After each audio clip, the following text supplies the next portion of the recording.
Agreed. Now, who's going to do that for us except ourselves? We have started already, and I wanted to chime in. Sorry, Dana. I hope this is No, no, no. so Go, not yeah, go ahead. out Because of pocket it's a nice for. flow. Yes, ma'am. I just want to make sure I'm respectful. We actually have started that, and I think what it is that we're not utilizing the social media as it intends to actually get the things done that you are speaking of. There is a group called the Anti-Black Defamation League that has been started by a young woman named Brooke Sinclair. She is the owner, operator of the Blood Pact. There is other groups like the NAASD, NAASDLA, Capital Accountability Partners. You also have the Sons and Daughters of Freedmen, the Freedmen Movement, in regards to historical legislation and history. You have people who are actually on the grassroots doing that. And when I hear people say that as Black people, we don't have resources, we might not have the resources as the dominant society, but the thing that the dominant society takes from us is our influence to our voice. And I think when we don't know about the organizations on the grassroots level that are doing the work, like the California Task Force, like the New York Task Force, and the other task force around the country, and you're not plugged in, it leaves you to make the comment that somehow these things are not being done. Our generation, as I think I'm a millennial, we have actually are picked up the mantle some years ago. I think what people are waiting for is they're waiting for the Robert Smiths, the owner of the grill. What's his name? Gosh, what is his name? God help me, Dana. Oh, Um, um, yeah. um, I the forgot. billionaire, the billionaire. I know who you're uh, talking about. yes. The judge don't Um, like him. Oh, but we're waiting to see these high level profile people to pick up mantles that people on the grassroots level are actually doing, speaking to the judge's point, but you're not looking for the right people. And I had this discussion with Isaiah Washington, and my point to him was the same. You can't sit there and just complain about things that you don't see because it's not being done by the people in your industry at the level of entertainment. You have to look at the people who are on the grassroots in these communities who are making strides to actually try to get a centrifugal force of work done. The judge says he's running for office. I plan on running for office in my area and get stabilized. I have things happening with family in my state of California, while living in Virginia. You have people working on the grassroots. And I think it takes an effort for people to really get active in their community to truly actually see what you want to change. That goes to the point of the voting blue no matter who. That has to go out the window. Voting Republican just because you don't like the Democrats, that goes out the window. It's policy over party. You Mhm. want to see what you need to see, you got to get active in your community. That means going to city committees, committee meetings, making sure that you figure out, okay, how to get these set asides, get set up in as an organization so we can get money to do the things we need and Um, and bring I'm and sorry. bring that voice to life, you know? No, I So I'm totally gonna I'm a go ahead. land. agree Go with you, ahead. sis. I'm And a I land. wasn't I'm a trying land. to, I No, wasn't no, I'm trying sorry. to. I hope I didn't sound like I was coming after you. Just wanted. I'm very passionate. I apologize right there because I heard it coming. I definitely didn't feel like it was an attack, but I really kind of wanted to just somehow cover what you were saying so that you now can be brought into the fold of Okay. knowing these things exist. Okay, Yes. Absolutely. what did And you do to attack? I didn't No, take I an didn't. attack I from what you said. didn't. I didn't. I just wanted to make sure she didn't feel that way. no, So if that I makes sense. totally Well, understood what you were Dana, let me saying. ask you a if you're question. trying to save people, why are you worried about your opponent's feelings? Because my people are not my opponent. No, They that's are not not what my I'm talking opponent. about. Opponent. Some people that look like you are your opponent. They're your enemies. By the end of the 60s, I experienced a number of things. Like one time, I was in law school and I showed up at a homicide trial. And one of the witnesses that the state called, I said, I know him. Hell, he was dead off and everything. Um, we thought he was a medic that had gotten back from the NOM. So when somebody in the movement got hurt, which happened from time to time, he'd always treat the people without reporting these things. And I said, is this guy a snitch? Well, they said, we'd like you to meet Lieutenant so and so, head of the special uh, investigative services unit of LAPD. I said, oh man, this dude is not just a line cop. He is the acting head of this department, and he is down there with everybody that was trying to keep what they were doing quiet. You see, here's the problem. When you start trying to have unity, it's a good thing, but you have to be careful who you unify with. Now, over the intervening half century under Freedom of Information request, myself and people that I work with, we got information and we discovered that a very high percentage of the people we thought initially were working with us, were unified with us, were snitches, pimps, hustlers, police, agents, and a whole lot of other things, and hired killers that were brought in to kill some of us off. And when we started putting things in order, that's why so many of us that were such promising young men and women wound up dead, because somebody had them killed or killed them because of what they were doing to achieve this mystical unity of purpose. Now, unity of purpose is one thing, but you cannot have unity of purpose if you cannot vest consequence for deviation. So I would caution people to be very careful about that. And again, voices are important, but voices can influence political activity. But actually, the only thing that is respected in this country and anywhere else on the planet is power. Now, that power can be economic, but you understand economy consists of a carrot. But the stick can always beat the person holding the carrot unless the carrot can hire some more stick wielders. Just Um, keep that in mind. I the speakers, can everyone mute up? Because I muted Father. I just added you on. Can you press mute? Fathers of something. Um, all right. Maybe you can't hear me or something. Give me a minute. All right. I don't know. Dana, can I Okay, he say dropped one down. thing and then I drop down? Well, I will. No, not right now. Just stay up here, True, because I want the ladies to stay open. Something you stay, because I want to bring up the Deion Sanders um topic and then get into reparations. But I'm gonna come back to you. Just stay there. Um, unless you got, if you don't have time to stay, then you could say what you got to stay. But I would like for you to just stay up here on the speaker panel. I'm gonna drop down. I'm gonna drop down. But it was just like a hard situation to where as though, like, say if I worked for the city, the state, and then did everything to bring something in, and then you hear a conversation of people telling you, you gotta get out and go vote. Say you did all of that and then more. Sometimes the Democratic Party, they stick together. So when you tell somebody, yo, go out here and go keep doing this and go keep doing that, you done did everything that you're supposed to do.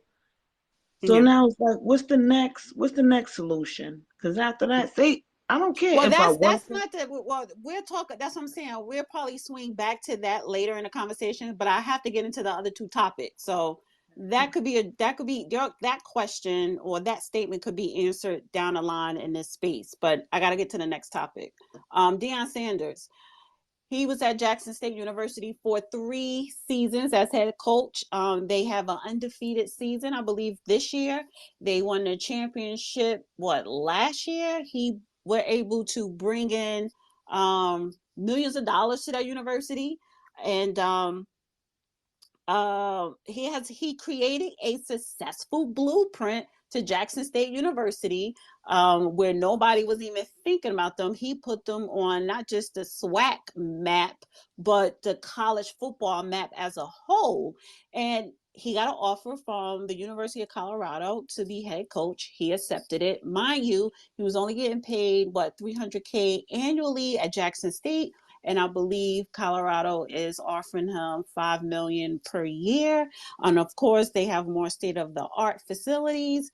But it's some black people who are divided. They're upset, calling him a sellout, and other people are saying, good for him, it's a good opportunity. I say it's a good opportunity. He created a blueprint that he left not only for those football players, but that whole coaching staff. When we talk about HBCUs, I do take some issues with them because yes, just like other universities, there are corruption in HBCU front office. The black alumni do not invest like they should back into HBCU. So the funding on the private sector level is low. They get a lot of funding from the federal and the state. Um, with Deion Sanders being at Jackson State University, I'm pretty sure the enrollment increased, not just from the athletic perspective, but just overall. So he put them on a map. Now he's going to Colorado and he's saying, listen, me coming here is going to open up more opportunities for people like me. And that is the purpose, to climb as high as you can and bring the people like you with you, right? It's not about the money, especially with him. He doesn't need it. It's about the opportunity. And he said for head coaches, it's two things. You either elevate or you get terminated. So I want to ask you, Judge, your thoughts on Deion Sanders going to Colorado and leaving Jackson State, and anybody else that want to speak on it as well. And then we're going to get into reparations. Go ahead.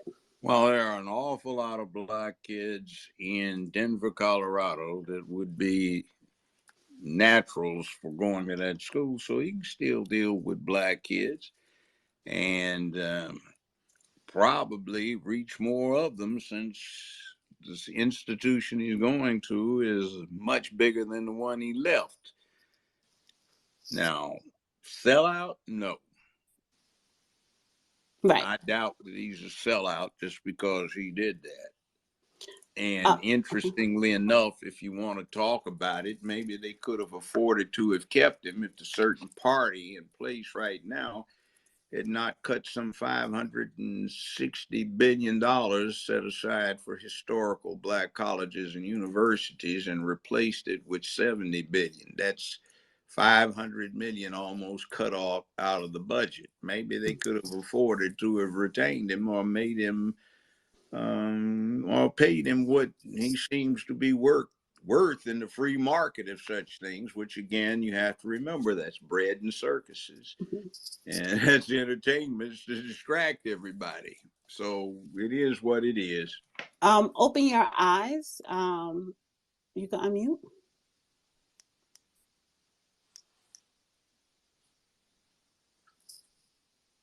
Hello. You're up. Open your eyes.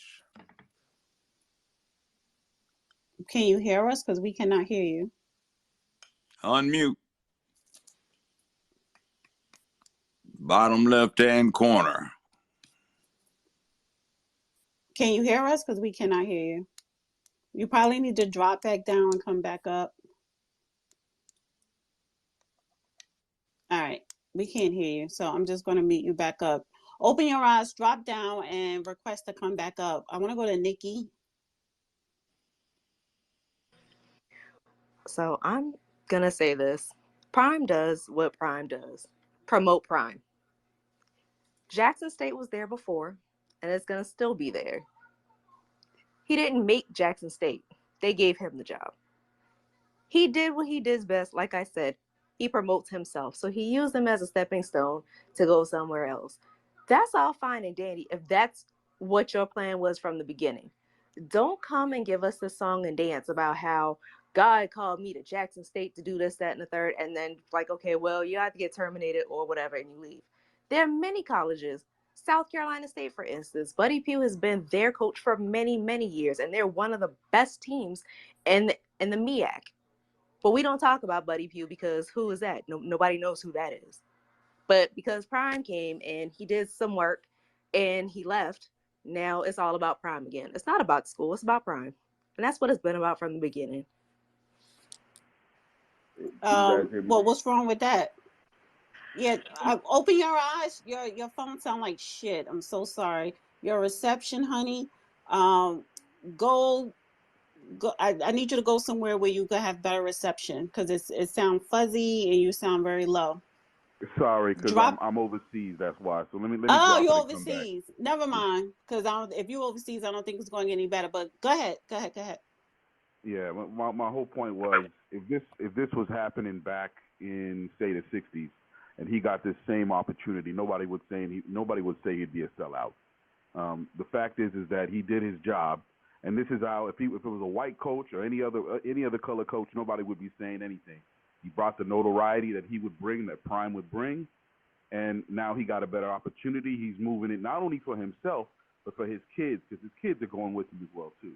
And any of the other top recruits that he brought there can go in the portal and go to that same school where he's going, so they're not losing out either. Or neither are any of the other kids, because of the way the NIL is set up now. It makes it easier for these kids to go someplace. If they want to go someplace else, they can do that. Not only that, when they had this last celebration of winning everything and going undefeated, his office got robbed. He got robbed. Inside Jackson State. He went back to his office, his watches, his everything, his jewelry, everything was gone. So the type of respect, the disrespect he was getting, just to Jackson State, that he couldn't even keep his own things inside of his offices without being robbed. That's the type of situation that happens with a lot in the black community. So that's the way I see it, and I'm overseas a lot. Why I've you lived over? in the Where are you at now? I'm actually sitting in Istanbul right now, Turkey. Oh, As what do we you? speak. Why are you over there? Can I ask? I'm nosy. I'm a finance consultant. I consult for companies working with the Western world. It's something that I've been building over for 20 years. And I tell you why. My family is from the Caribbean originally. I grew up in Dallas, and I saw the life and the perspective from the black culture from an immigrant eyes. And a lot of the things that's going on in the black culture, not even just in the States, but globally in the Caribbean, it really annoys me. It ticks me off a lot, because we're our worst enemy. The black people, we're our worst enemy. If you look at Africa, all this money going to Africa, yet they still have dirt streets everywhere, dirt everything. And people aren't really thinking about this, the way things are set up, the way black people are the worst, their own worst enemy.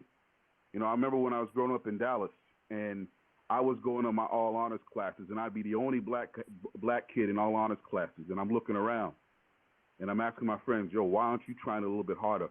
Why aren't you doing this?" Their focus was not their schooling when I was growing up in Dallas. Their focus was the other culture, the other things that they shouldn't be focused in on. And my family didn't have a lot of money, so I didn't have all the best things. My dad was cutting my hair. They were going to the barber and doing all these things. And my own people were making fun of me while I'm going to school, saying I should be talking a certain way. I should be doing a certain thing. When the reality is if I had done all those things, I wouldn't be where I am today. And I'm glad that my father had the presence of mind to show me and to push to me and say, you might not understand it now, but later down the road, you're going to understand why I'm telling you, look at what you're doing, learn the proper English, understand everything that you're doing, work hard. And those things benefit me to this very day, and I appreciate those things. But a lot of my friends back in the day, they didn't have those things. They were the ones pushing me to try to go into gangs and try to go into these things, not understanding, not having the fatherly love and guidance to push them in the right direction, because they don't see the future. They see the now. And this is where a lot of the problems lie in the black community, is that the family, that's the main thing. The family has been destroyed, and that's been from the 60s on. And I love, the reason I'm even here is because of the judge. I saw him when I was watching Alex Jones, and I understood what he was all about when he was on Alex Jones. So Okay. I appreciate them. No, and I appreciate you being on the space, being overseas. Just mute up. And I love to have you stay up here as a speaker. I see One Love. You had your hand up. Go ahead. You know I'm about to push back on all that bullshit. So this is what I'm got to say. You're not gonna come on and actually disrespect the black community and say we are our worst enemy when Brett Favre, Tate Reeves, and the administration literally stole $90 billion from the state of Mississippi. That's what you won't do. And then the second thing is the black community has been destroyed legislatively for our inability to focus on legislation over party. And then the second thing is there were things coming out of the 1950s, like Jim Crow and the Great Depression, that people were trying to recover from. And you just said that I guess you're from another country or something like that. So I'm going to say that my experience in the era that I grew up in, all of the American freedmen that I know, like my father and my mother, God rest her soul, and my uncles, who all, aside from my mother, who play, my father and my uncles all play football, and I grew up in a football family. And I grew up around gang members who also play football, who were trying to get out of the community. A lot of Black Americans are not trying to stay in the community to thrive in a community that is dangerous or create that cycle. It is poverty and the restriction of resources. And for Please don't give me that. My family was I, poor. I'm, I My didn't family cut you started. off. Wait, Hold on. Mute up. I let didn't her cut you speak. off. Don't be Let her speak, disrespectful. and then you can Thank respond. Then you. I'm gonna go to True. Thank you. And at the end of the day, I'm going to also say that um, I'm sorry that your friends were persuading you to do the things that you did or they wanted you to do. That was not everybody's experience, and that was not everybody's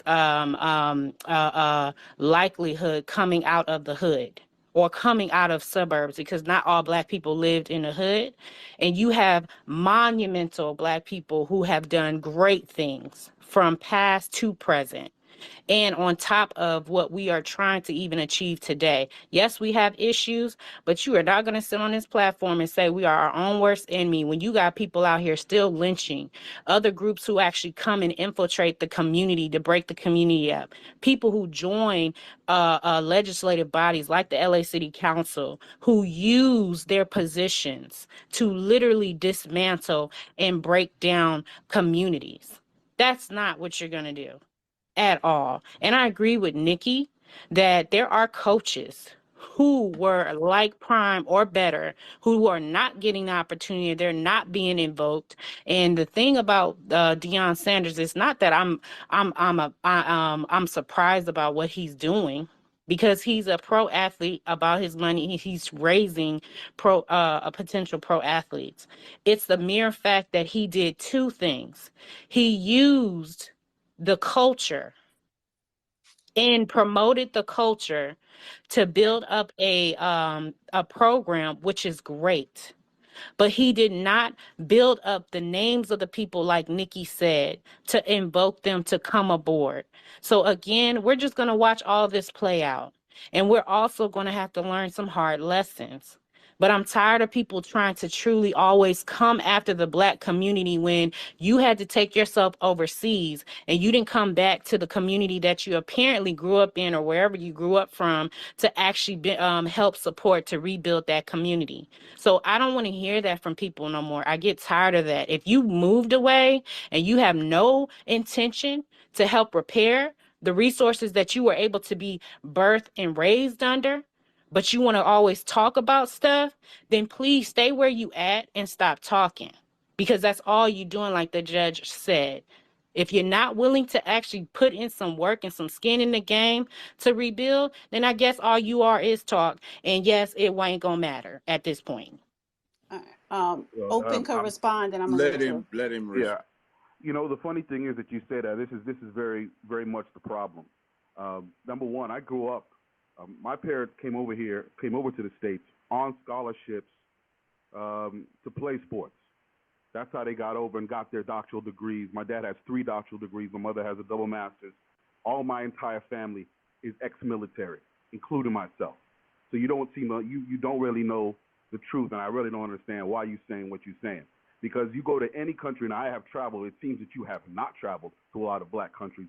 I have traveled to over 30 black countries, and I'm gonna tell you now, most of them, all of them, are the problem. It ain't Wakanda, okay? That much I can tell you.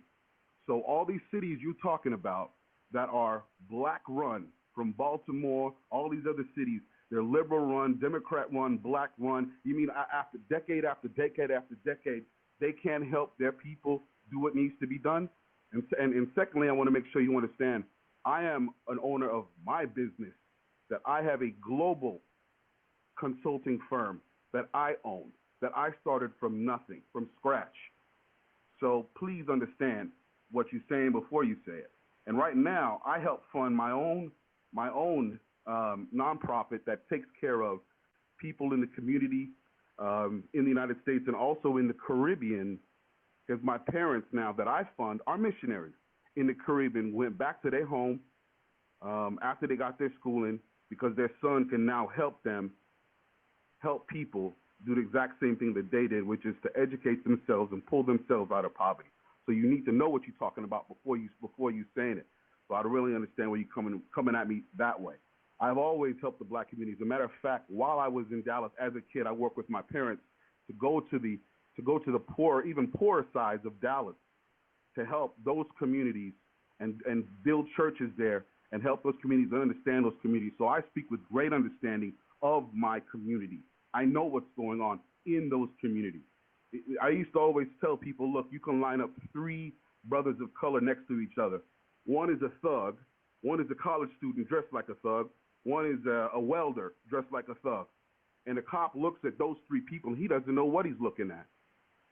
These are the types of issues that I have. Is the culture has created itself where it's promoting thug culture, gang culture, rape culture, pimp culture, when there's so many people like the judge, there's so many inventors and so many scientists, black doctors that we could be promoting, and that's what we should be promoting. We could have the best culture out of everything. I spent a couple of years in Toronto, and I used to walk around and say, well, where are all the black-owned businesses in Toronto? When they're not. I used to see a lot of black people working in businesses, but they don't own them. Across the street where I lived, there was a group of Indians who owned dump trucks. And I said, well, what happened here? The guy's telling me, well, we came over. We all banded together, put our money together, and got one dump truck. And that one dump truck, we turned and we bought another one and another one and another one. That sense of togetherness in that aspect financially and ways of doing things is not really cohesive in the black community.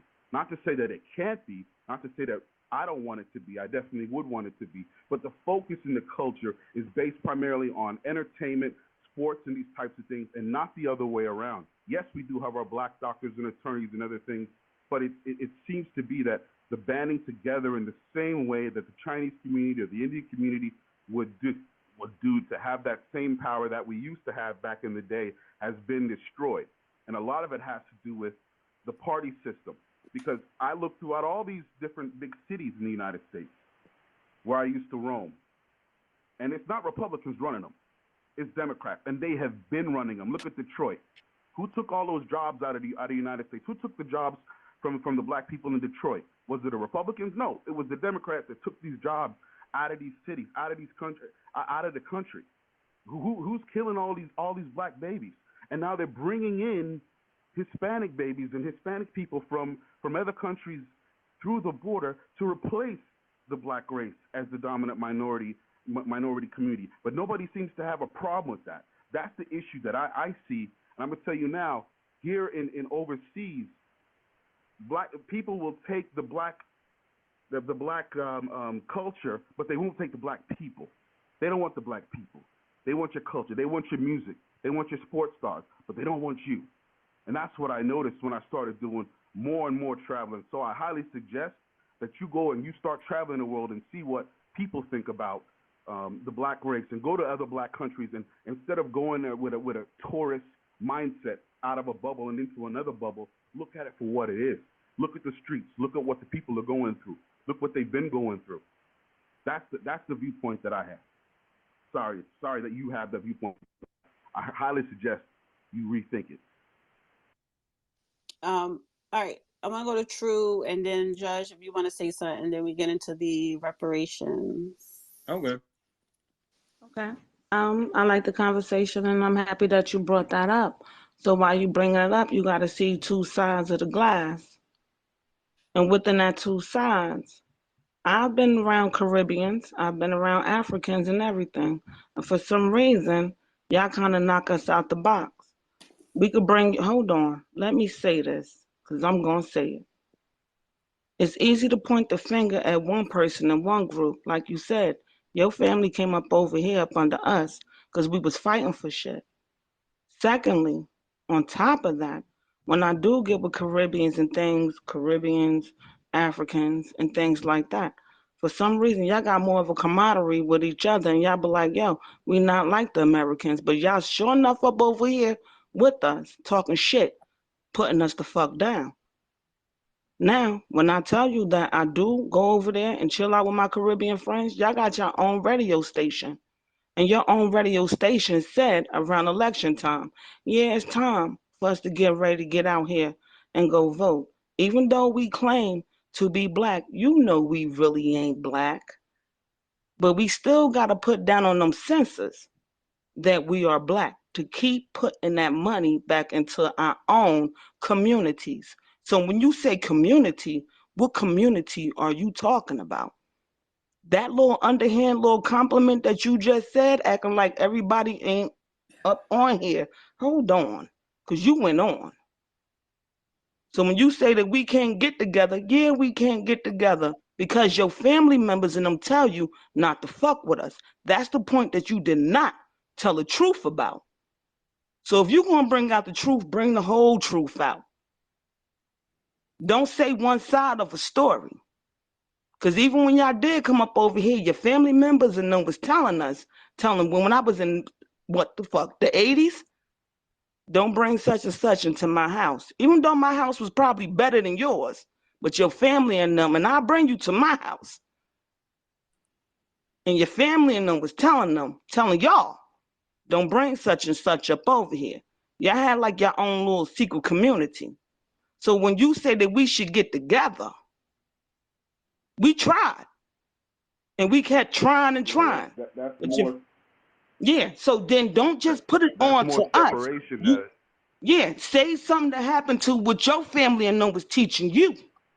Just don't do no one I'll be side very like happy to we do was that. just. Yeah, please do. But I I'm wasn't glad you. finished I'm yet. glad you. And I wasn't finished yet Okay, go neither. ahead. So then within that, the kids will play with you. We'll chill with you. We'll show you how to dress. We'll show you how to do certain things. Even if your family was over there cutting up fresh meat and lambs and goats and everything in the backyard, we'd still dress you up. We brought you into his family. And we did. The way that Did you? and you know, the only thing that kind of messed me up with that conversation that you said was everything that we did for you, we don't get the same back in return. I can't go to the Caribbean. I don't get dual citizenship over there. I can't go up over there and you treat me as the same because you brought that same mentality over here with me and mine. You understand? But you ain't never opened up the door, kicking the door like, yo, these my brothers, these my sisters. So the same way that they treated us and showed us how to do certain shit, brought us into the rap game, whatever we did for you, brought us into love, whatever we did for you, haircuts, freshen you up so you could take it to another motherfucking place. You ain't never kicking the fucking door for us. I'm gonna need you to be honest about something. Can I play devil advocates for just 1 second? Because my son, his father, well, he was born and raised here, but his parents Jamaican, right? And I wish a black person would try to say, "Oh, my son is a grifter," blah blah blah blah blah. Because I didn't teach him that. He wasn't raised that way. He's black. He go to Timbuktu, wherever. He is black with chinky eyes, but he is We don't black. do that. We don't do that. But they do that to us. Okay, Well, let hold me on, let hold me on, wait. I hold on. wasn't. Let me just Let say this real me get. quick because it's. I agree with you, True, but I disagree. But go ahead, Judge. Let me add something. I was the guest of the Prime Minister of Jamaica and also of the Governor General.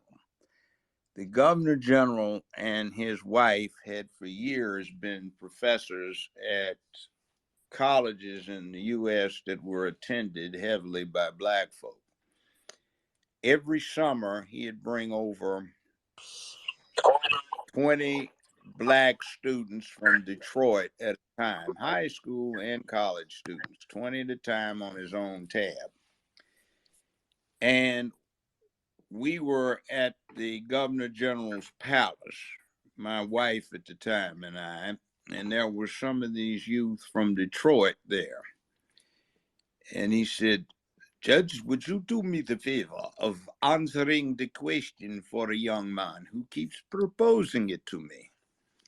I said, well, what's the problem? He said, yo, Judge, he said, His Excellency over here done told us he gonna show us the people that run everything. He said he gonna show us everything about this island. We just want to know when we gonna meet the people who run this place. I said, well, what you mean? All we seen is black folk. We ain't seen the white folk that run the place yet.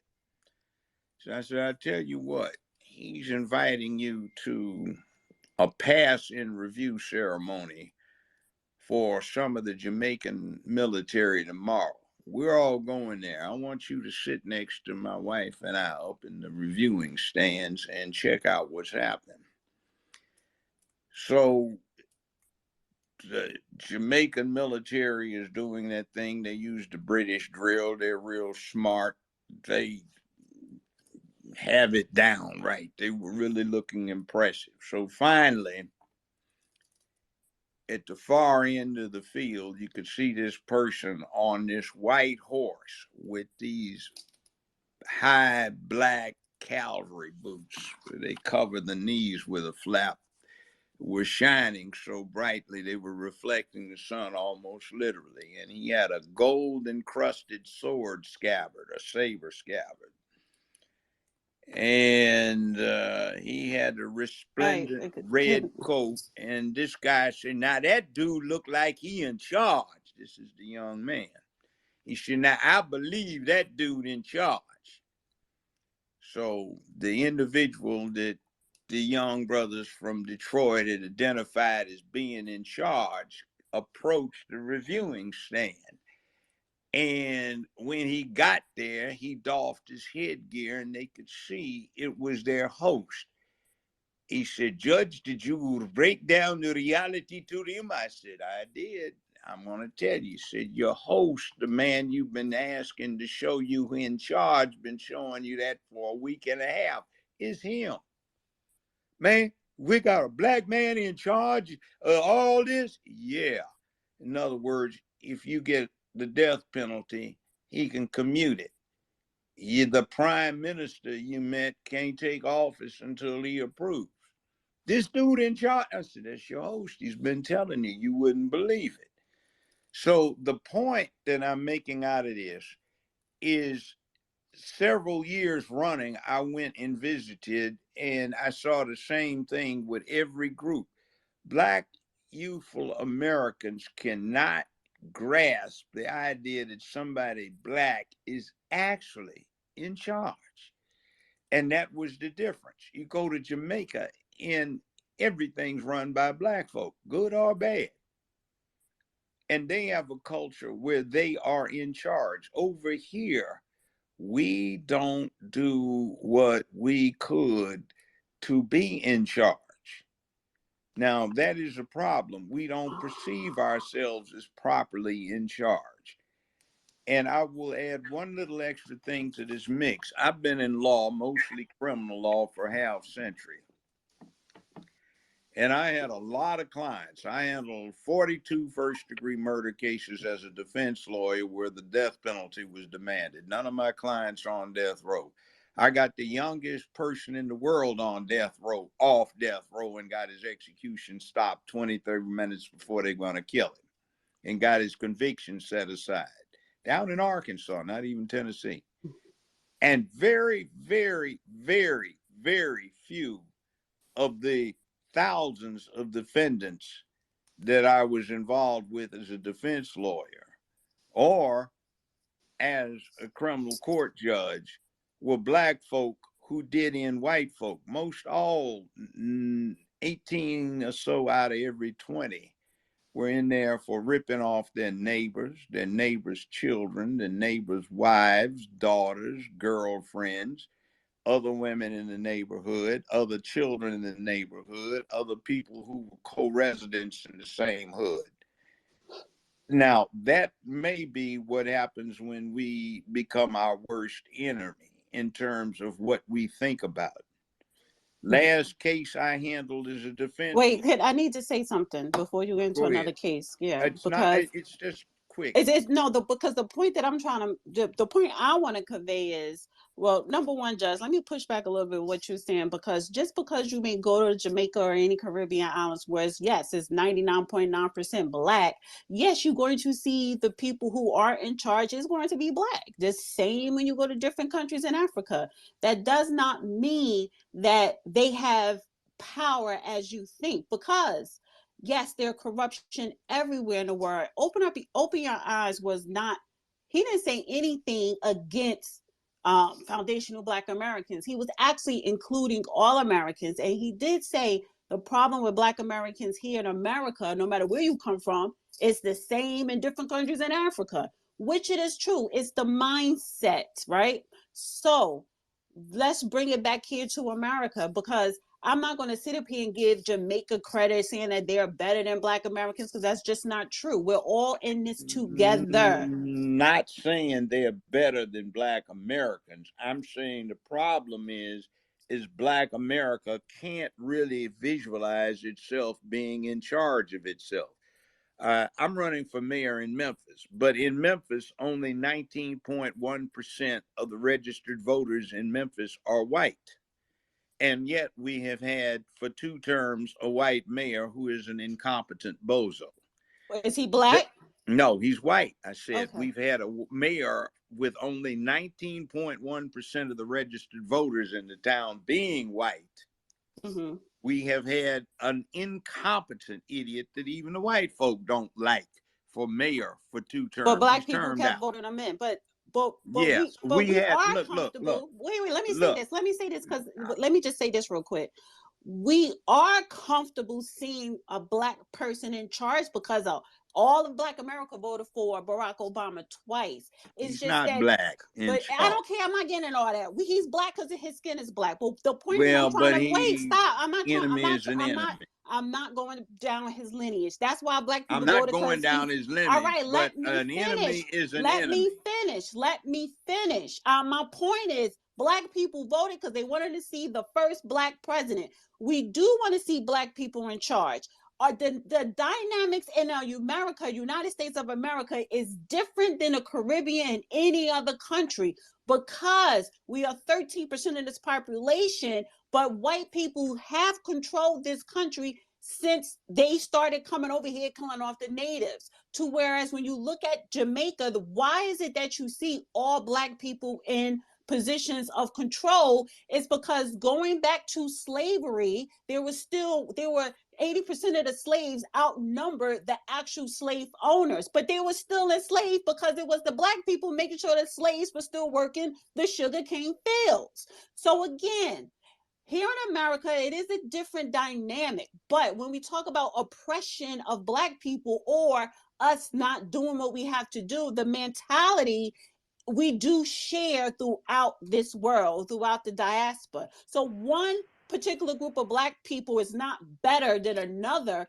I'm looking at what can we do together, particularly here in America, to progress forward.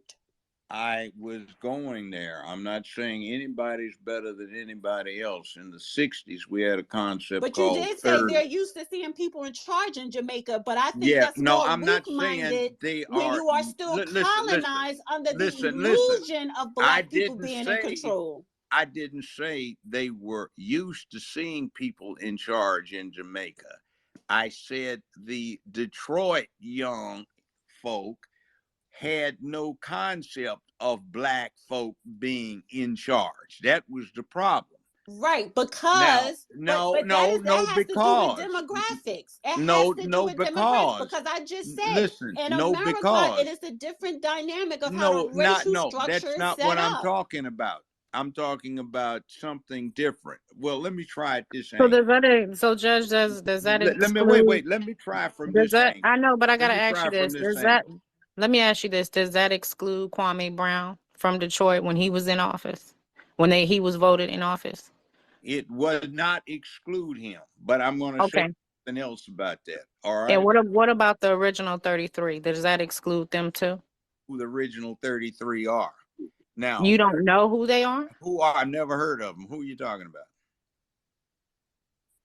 Go ahead, Judge.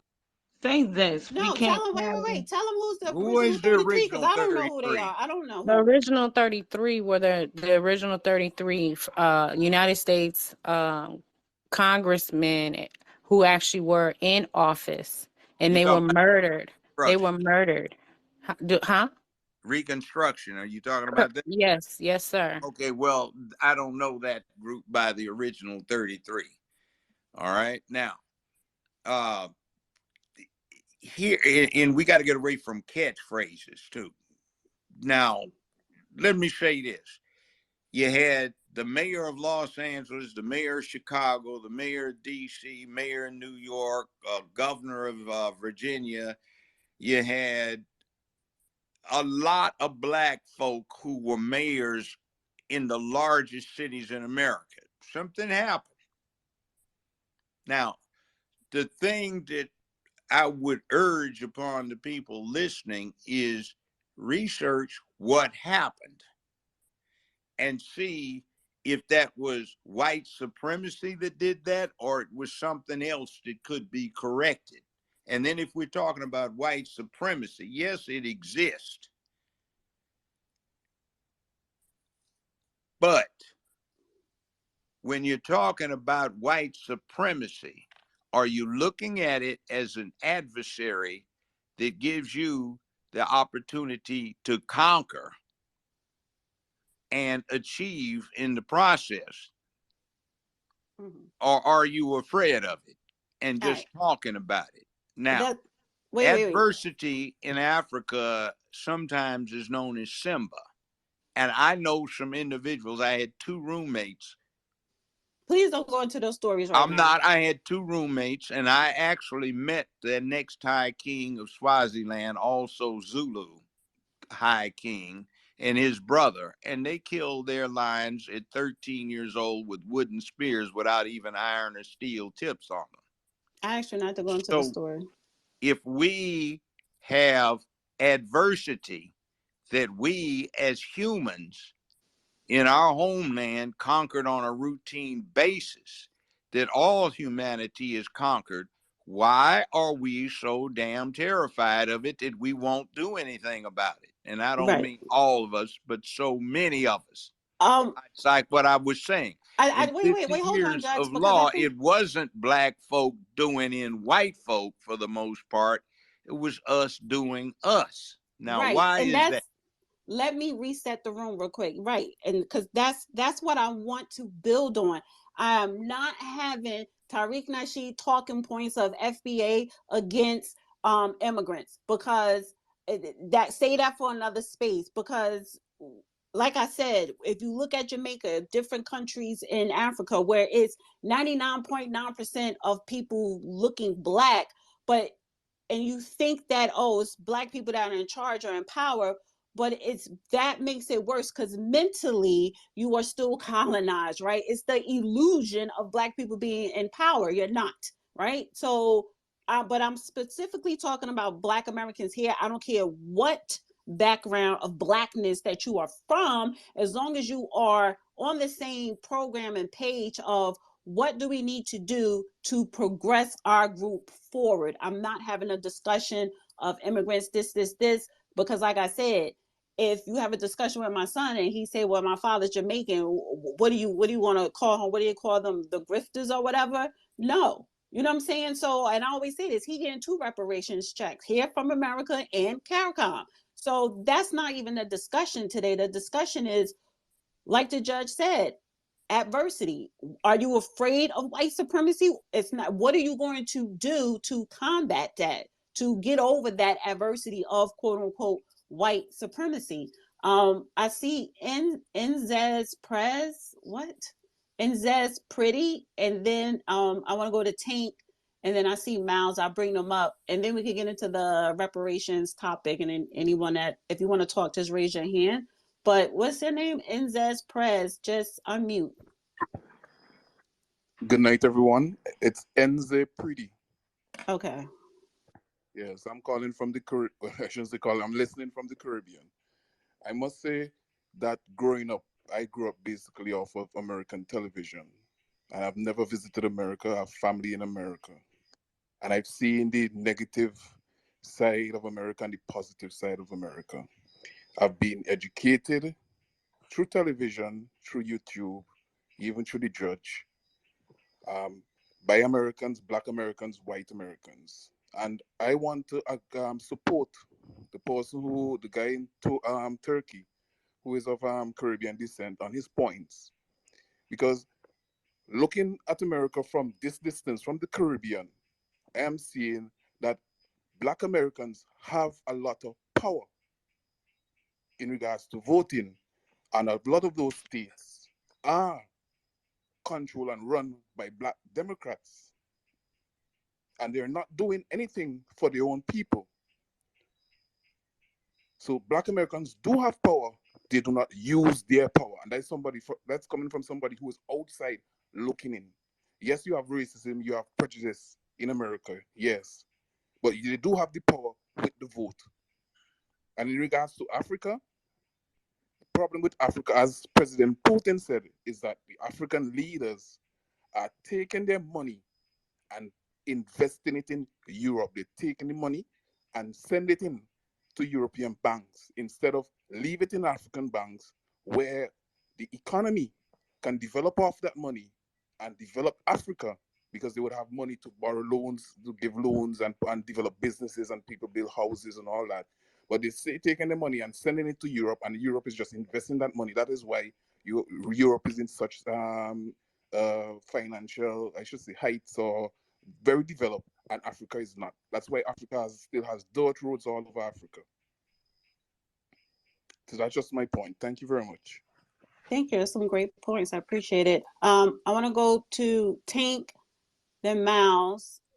I see a Darren requested, and then I'll go to Tank, Miles, Open, and then Darren, and then Judge. If you want to hop in between, just go ahead. Well, hello to everybody. Hope that everybody's having a great day. Sounds like it's a great discussion. I came in a little late, but I do want to make a response to what's been said here. It seems like we're talking more about Black people in America doing their own, right? Why can't we really do our own? I think that a lot of that goes back to the times of segregation. And here's the example I would like to use concerning that we can do that. And we've already proven that we can operate together as a unit in America. In the times of segregation, we did.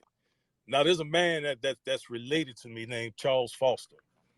Back in the 1900s, the late 1900s, late 1800s to early 1900s, ran his own barbershop. And inside of that barbershop, it was a sweet shop. And the entire Black community supported him. But this is my great-grandfather, and one thing that he always told me, it's not that people don't want to do business with Black people in many cases. Sometimes it's the quality of the business that we give them, right? See, we have to be responsible for the quality of whatever business that we're promoting or whatever we're doing, and the honesty portion. That's called accountability. See, before integration, there was more accountability from business owners, from the Black community, to support one another. So it's not like it hasn't been done. It can't be done. Before immigrants were really coming over here, setting up any kind of businesses, African Americans had businesses here. We did these things. It's not that, so it's not another race can tell us anything here in America. When you come to America, I don't care what you think your nationality is, you're black. And that's how they're going to look at you as black. So it doesn't make any sense for us to pit one culture against another when they look at us as the same culture, right? So it's not like it cannot be done. Could you imagine, and I say this often, do you believe black people would have survived and thrived when we were segregated? Yes. Yes. Integration is what did it. When we integrated, we gave the money, we gave the trust away. And here's something I can tell. We gave the trust in our own self, in our communities. We gave it away. Why? Because we felt white people can do it better. And let me tell you, I come up in a time, I'm 53 years old. God spare life, I'll be 54 next year. But here, I come from an era where older black people, some of them used to tell, once we integrated, they would want you to go to the white doctor because they didn't trust the black doctor. If there were one, they would want you to, oh, listen to them white folk. If the white folk doing it, yeah, we need to do it. You see that kind of mentality, that's what the integration did to us. But when we were segregated, when they were turning us away, we had no other choice. It's kind of back to what Miss Dana said. You can go to the Caribbeans and things like that and think it's all black owned, but they didn't have to go through what we went through here. We're still here. You see what I'm saying? And now it's not saying nothing negative, but the truth of it is that we were able to do our own. Integration changed a lot of things, but we're here now. So it's not that we can't do it again. You see what I'm saying? We were able to do it, and we were still able to do it, but we also have a responsibility in the area of producing quality. Because one of my biggest problems with a lot of our own people sometimes when I try to support them in business, well, you're giving me half of what you could give me here, and want me to accept that. Now, in many cases, now I'm not saying that that's in all cases, but I can surely tell you that's in many cases, a lot of cases. So personal responsibility. Let's say if I'm going to be a leader in anything, I have a responsibility to the people who I serve, and that responsibility in my community, right? I'm held accountable for it. And I heard just like, okay, perfect example. You got Judge Joe Brown running for mayor, and this is not no push. This is the truth. And a lot of people try to go political with it, but let's talk the truth. How many people gonna really get behind the idea of that type of black leadership again? See, coming from, he's my elder. But even in my time, it's nothing more impressive to me than strong black leadership. To me, and even if you find personal fault in a person, which you can find personal fault in anybody, that don't stop you that doesn't negate the fact that they are leaders. You hear people talk about Martin Luther King today. He may have had some frailties in his life, like we all do. But he was impactful. You know why? Because people understood this is a leader and I'm going to follow. I'm not going to disagree with everything, no.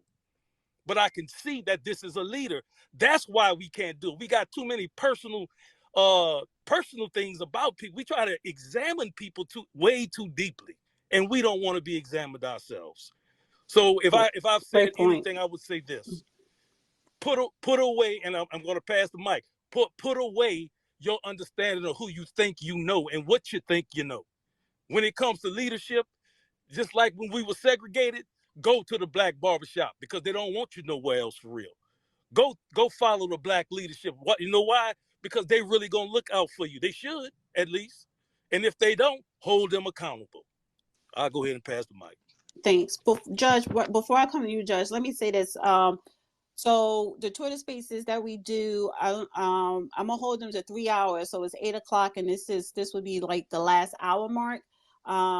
And I want to bring in the conversation of reparations. I'm sorry. Could you guys hear me? Yes, we heard you. Hello. And yes, we can hear you. You probably can't hear us. So I wanted to bring in a conversation of reparations. And then I'm gonna go to Mouse, Open, One Love, and then I'm gonna bring up True and Jada. Judge, did you want to respond to what anybody said so far before we get into reparations? Well, I don't need to respond. I'll just add an additional comment to what's going on. If you're going to have effective black leadership, first off, you have to be able to select a leader, not somebody who just simply occupies an office and throws money at programs run by clueless bureaucrats that don't know what they're doing either. A leader is somebody that can get out amongst the people, influence how they think, give direction.